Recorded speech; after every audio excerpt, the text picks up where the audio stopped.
All right, guys, welcome to episode 2 of the Black Book programming series. Today we're going to be going into how to program a technical week of training.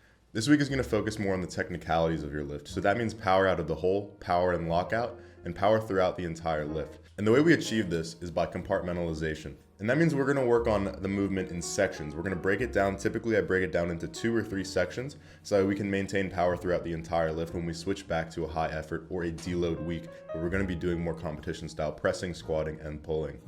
So, without further ado, let's get into today's video. So I've got a Google Docs here I'm going to open.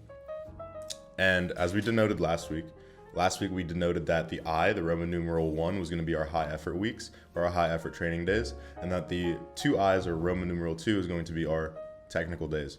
So today we're going to be doing, let's actually make this font a little bit bigger, make it about what, 14? Yeah, that's about right. All right. Yeah. And we'll just do that in parentheses, sort of give us some lineage as to where we left off. Okay, let's take bold off. And so I'm doing something a little bit different today, guys. Last week we sort of just went off the dome. And the reason why I call this series the Black Book Training Series is because I actually have a physical book, training journal that I write in throughout my workouts, before my workouts, and after workouts, to sort of just note on how I feel throughout my workouts. And if I want to strategize how I want to come into the gym, the type of energy I want to come into the gym on, then I'll sort of write something down to sort of like give myself a little memo as to if I want to come in and kill shit, then I'm gonna write it down, and I'm gonna write down my, like, you know, things that sort of get me going, and the strategy I want to approach the gym with and approach my training session with, whether that be structures of sets and reps or just like a mentality thing. So Black Book, if you guys don't have a training journal, I highly suggest that you pick one up. It helps just to get your thoughts out in the world. It's sort of like a diary, but for meatheads, right? A lot of times, you know, strong guys or power builders or bodybuilders or power lifters, they're gonna have things that go through their mind, whether it's during training, after training, or before training. Usually it stems from anxiety or stress or anger or something, right? For me, it's very powerful to have something that you can journal and log how you feel and log your exercises and log your progress and movements. It's easy to do it on your phone, but I feel like when you have an actual pen or pencil to the paper, it adds a whole other aspect to it that you don't get with your phone. So if you guys don't have one, they're like $5 at Target or Walmart or wherever you want one. Even just a composition notebook will do. But anyway, Black Book training comes from the Black Book. And last week, or last time, was it last week? It's been a while. Last video, we were just going off the dome, and it was sort of the beginning of the Black Book, and I really hadn't written a lot into this book, but now it's been maybe 3 weeks now. Yeah, probably about 3 weeks. So I've written a good amount into this Black Book, and a lot of it has to do with training and structuring my periodization. So we're gonna go essentially carbon copy from the Black Book, and I added notes in there about how I felt during and after the workout to sort of tailor it to this video. So we're gonna sort of jump ahead into the Black Book. So when I approach my technical days, I want to make sure my technique is on point and that I can break down my technique into 3 separate things, or 2 separate things at least. And I also want to work on speed and focus on the speed of my lift as well. So a lot of times people think speed training is how fast you can perform the rep. It's not necessarily true. For a lot of cases it might be. For most cases it's going to be how fast you can perform series of lifts. So you can do, how fast can you perform 10 sets of squat? How fast can you do a 5x5 on bench?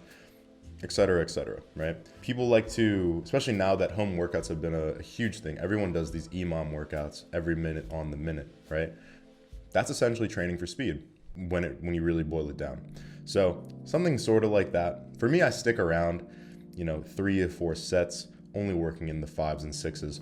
So this first day, we're gonna start off with speed deadlift, and then we're gonna work on concurrent deadlift later on in the week. Concurrent means a mixture of hypertrophy and strength training. So today, we're gonna be working on speed deadlift on this very first day. So speed deadlift, we're gonna work up to a 4x3 at RPE 6. And we're also gonna, if your gym offers chains and bands, 60-pound chains, 60-pound bands, that's fantastic. And I'm gonna say you have the option to use chains or bands in this very specific instance. If you don't have that, that's okay. A lot of gyms are restricting the equipment they're letting the public use. Like, I mean, even at my gym, I had to ask the manager to be able to use chalk, just because people have their nasty fucking fingers in the chalk bowl all the time. So if you don't have them, it's fine. But when your gym, or if your gym does have them, you should use them. It can help your lift greatly here. So we're gonna work at an RPE 6 here, 4x3. And if you have the ability to, we're gonna do option. We'll do parentheses.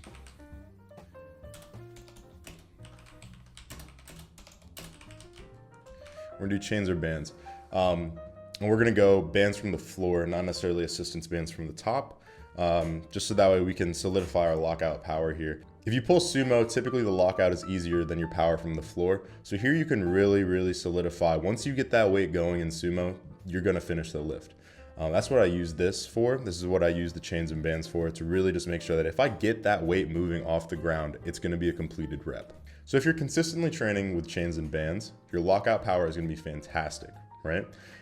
If your lockout is typically harder on conventional deadlift and you've been training with chains and bands, then once you get that weight moving once again, we equalize it and we can finish the rep. So option with chains and bands off the floor at RPE 6. That's gonna be our main working sets. And then we're gonna go back off. We're gonna back off for a 3x3 from a 1-inch deficit. We'll do 1 to 2. And for my sumo pullers, this is gonna be to solidify power off the floor. If you're a conventional puller, then this can just all around solidify your hamstring and lower back strength. So we work up to a 4x3 RPE 6. You have the options of using chains and bands. Then we're gonna be backing off 3x3 from a 1 to 2-inch deficit. Depending on if you guys have plates that you use your deficits from, or if you use like a 2x4 or whatever you use to use your deficits, to make sure it's a solid surface so you don't hurt yourself.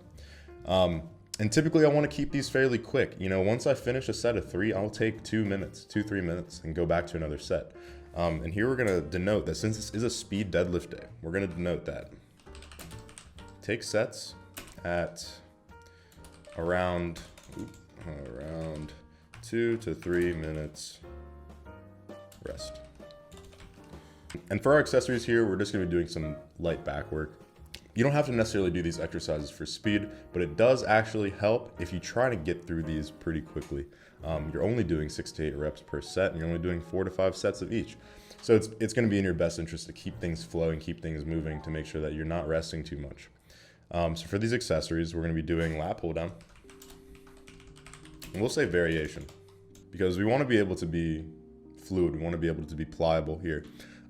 If you feel like certain parts of your scapular muscles or your lat muscles are weakening, or they're not getting enough from just the strength program, you need a little bit more hypertrophy there to build that muscle, then you can opt for a neutral lat pull down, or you can opt for a wide grip lat pull down. We don't want to be set in stone here, because if we're going to be running this program over and over and over again, we want to break the monotony. So for me, I'll do a lat pull down variation, where if I feel that my shoulder is kind of hurting me, then I'm going to do neutral grip. It's going to be less pressure on my shoulders. If I feel completely fine, I'll do normal wide grip. If I feel like my rhomboids and my traps need a little bit more work, then I'll do close grip, the V-bar. So we'll say lat pull down variation, and we're only doing 4x6 to 8. No RPE here, you just sort of want to gauge out the weight so it's firm, but not super heavy. Firm weight, and we'll just say that for both of them. And then your next accessory is going to be a dumbbell hammer curl. Same thing, but this one's just going to be 4 to 8. Firm weight again. Okay, so that's speed deadlift. 3 movements essentially, right? When I was running through this in my black book a few weeks ago, I was absolutely gassed each and every workout. You don't have to do a lot in a technical week of training to really get the most out of your workouts. You just want to make sure that you keep the workout somewhat swift, and you want to make sure that the weight is firm, not super heavy. So, speed deadlift in the books. Let's go ahead and move on to our next movement. Now we're going to be working on speed squat. Same principle. We want to move through this workout somewhat swift, keep the weight firm, not super heavy. Squat for me is where I struggle a whole lot. I have bad knees, I'm 6'2", so it's a long way down for me. So I want to be able to train this movement more often than I can train bench or squat, but bench has the shortest SRA curve, and deadlift for me is just not as hard for me as the other 2 lifts. Squat is where I struggle a lot. That's where I'd like to see my numbers improve. So the best way to do it is to take a strategic and smart approach to your training. A lot of people will sit there and say, I need to get better at squats, so I'm going to squat 4 times a week. That's not how you get better. That's how you hurt yourself. You become a luck-driven injury machine at that point. So yeah, I want to be able to train my squat heavy. I want to be able to train my squat for technicality, train it for speed, and then train it on a deload. So that way I make sure I'm staying healthy and covering those nagging injuries. So speed squat in the books right now. So for this workout, we're going to work up to a 4x3 off a box. And when we do box squats, for me, I don't like doing anything above parallel. Luckily for me at my gym, we have a box that is perfectly at parallel for my height.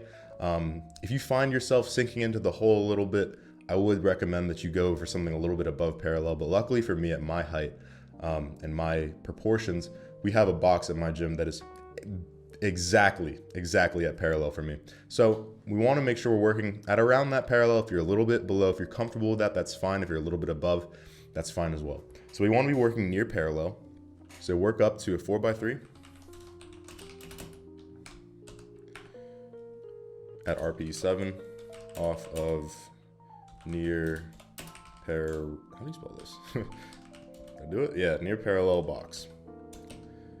And yeah, so that's gonna be our first thing. With all these workouts, you need to warm up at least 10 to 15 minutes, 20 minutes if you feel you need it. Some of these workouts, it might seem that I'm just saying, hey, go to the gym, throw yourself into a 4x3 at RPE 7. Don't do that. Go to the gym, warm up, get warm, do the treadmill if you need to, stretch, you should stretch, and then get into your workout. Don't just throw yourself into your RPE 7. So you need to work up to these. And I say work up, okay? So now we're gonna back off and we're gonna do a 3x3. And this is gonna be off the box now. So we trained on the box for the speed squat for the first 4 sets, for 4 working sets. Now our back off sets are gonna be without the box and we're gonna be pausing. While you're working up to your RPE 7s on the box, you're gonna be using the box for your warm-up sets as well, hopefully, if you're smart.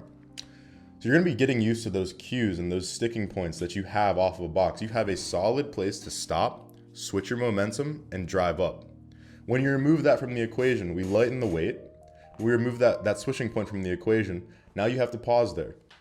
So now we get comfortable holding that weight in that very uncomfortable position for me.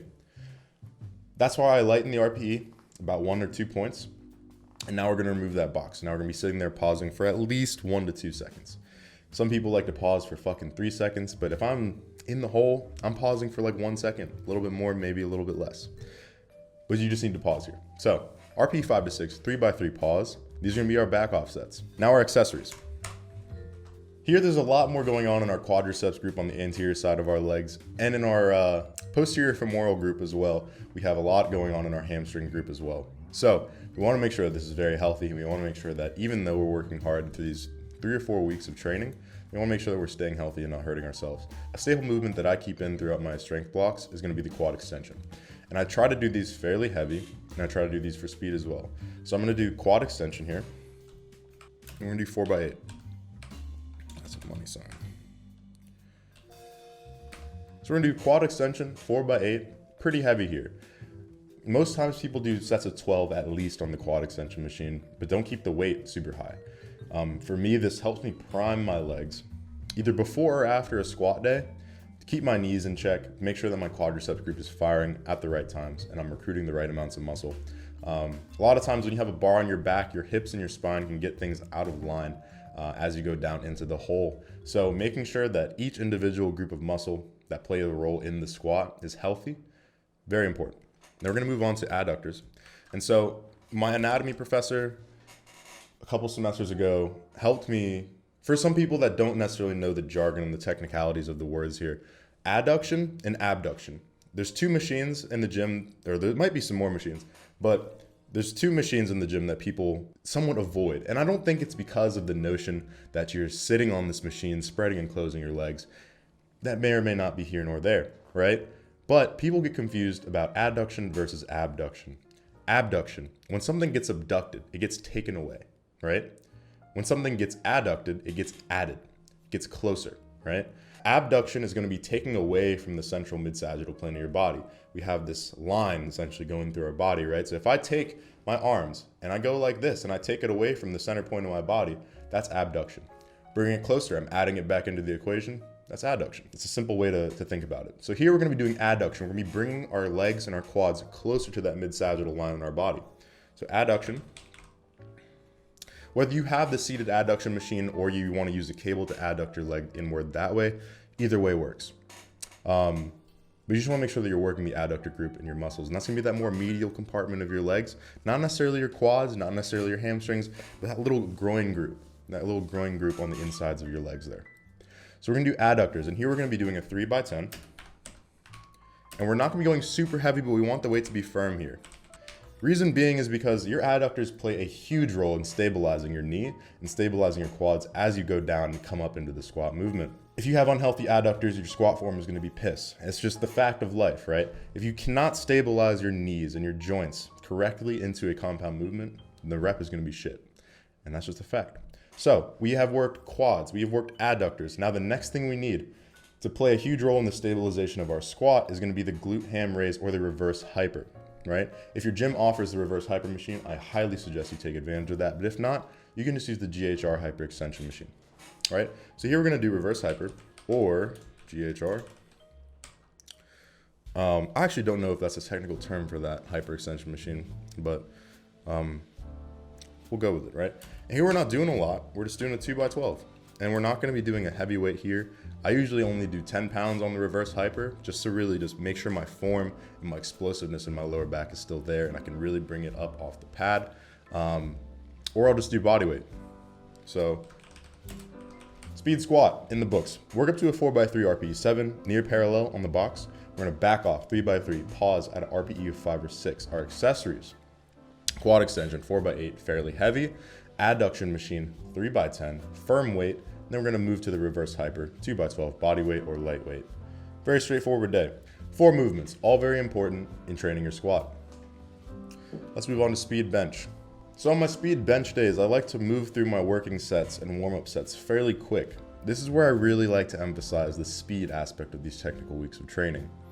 Reason being is because for me, if I fatigue too much on bench or if I rest too much on bench, then I'm not primed to go for that heavy lift.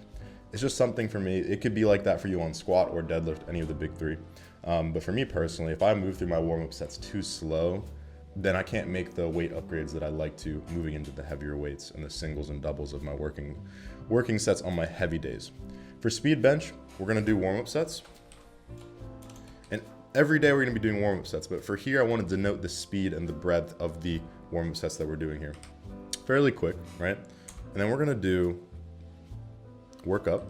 Here we're gonna be working up to a 4x3, again, at RPE 6. And the reason why I'm not shooting for that RPE 7 or that RPE 8 is because I'm moving through my warm-up sets fast. I want to be able to prime my body to work fast and then perform right after I've warmed up. That's how it's going to be on the platform, and it's good to prime yourself. You want to practice the way you play. So what better way than to warm up a little bit quickly, because you might be hastened on the platform, and then shoot for that RPE 6, and we're doing 4 sets of 3 here. So if you're training for a single, which I will denote in the next coming videos, you're gonna be warming up a little bit differently, but for here we wanna work through our warm-up sets fairly quick, really introduce that speed aspect into our training here on bench day, and then move into a 4x3. So now we're gonna do back offs, 3x3. If you haven't noticed a trend here, on my speed and technical days, I usually do a 4x3 or a 4x4, then back off at a 3x3 or a 4x4, sometimes even a 2x2, depends on what I need to do. So we worked up to a 4x3 RPE 6 is gonna be competition style, touch your chest and go. Nothing fancy here, right? Our back offs, however, are gonna be doing something a little bit different. Our back offs, we're gonna be doing 3x3 pause off a pin. If you guys aren't familiar with pin press, it is a fantastic movement, right? You have to just raise the safety bars. If you're doing it in a squat rack, I press in a squat rack at my gym, we don't have a combo rack. But if you have a combo rack, raise the safety bars up and the safety bars in the squat rack up and make it so that way you have at least 1 to 2 inches above your chest before the bar touches your chest, and you can still rest on those safety bars and relieve pressure. The goal here is to relieve pressure off of our xiphoid process. For me, I do a big brace and I press through my sternum once that bar touches. While keeping my back and ass on the bench for a good competition lift. However, here we just want to be able to dead stop, reverse that momentum, sort of like a box squat, right? Same idea here. So we're going to do pin press here, 3x3, and we're going to also pause on the pin. We're not going to come down, touch and bounce. We're going to come down, dead stop, relieve the pressure, reverse the momentum, press again. This will solidify this mindset and movement into your competition pressing.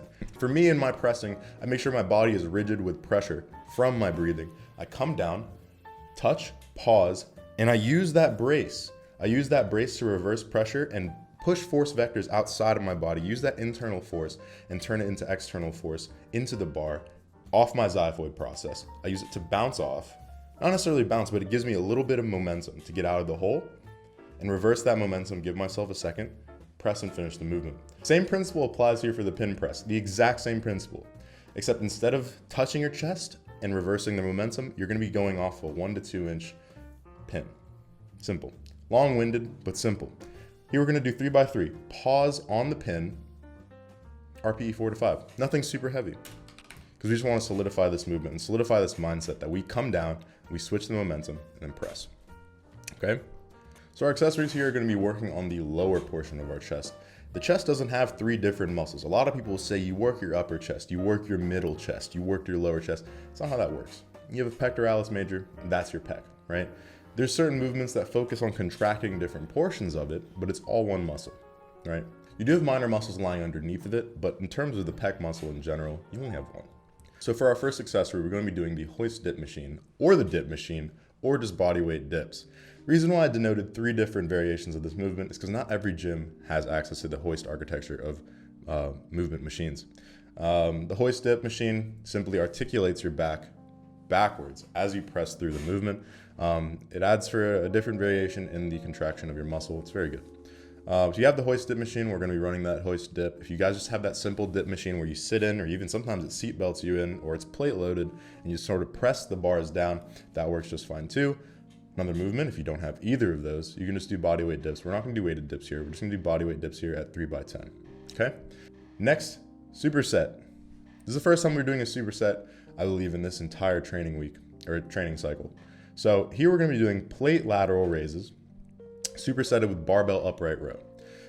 With the barbell, you don't have to use like an actual 20.4 kilo barbell with weight on it. For me, I simply use the preloaded ones on the barbell tree, and I'll typically go for like 90 to 100 to 110 pounds here. This weight will vary for you. And in terms of plate lateral raises, I try to opt for the 25s or the 10s. If I'm using the 10s, I'm going behind my back, really stretching out that anterior process of my deltoid. If I'm going for the heavier weight with the 25s, I'm gonna come to the sides of my body and I'm gonna raise it up just as if it was a dumbbell lateral raise. Make sure my elbows are high and really work that lateral process of my deltoid. So here we're gonna be doing, SS is gonna denote superset, right? BB, barbell. And here we're gonna be doing 4 by 12, each movement.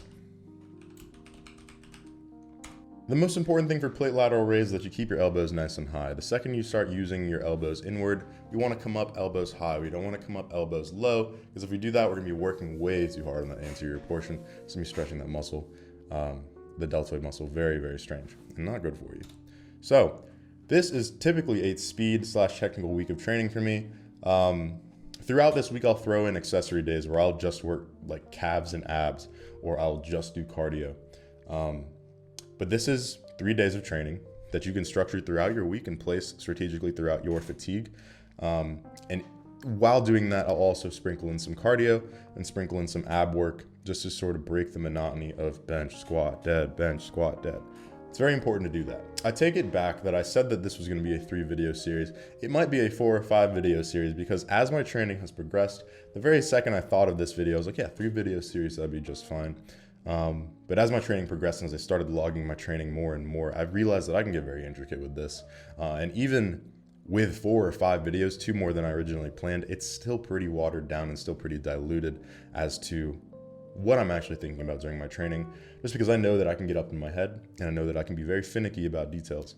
And in my opinion, people should be like that. But there's a level of OCD and craziness about that that not everyone needs to employ.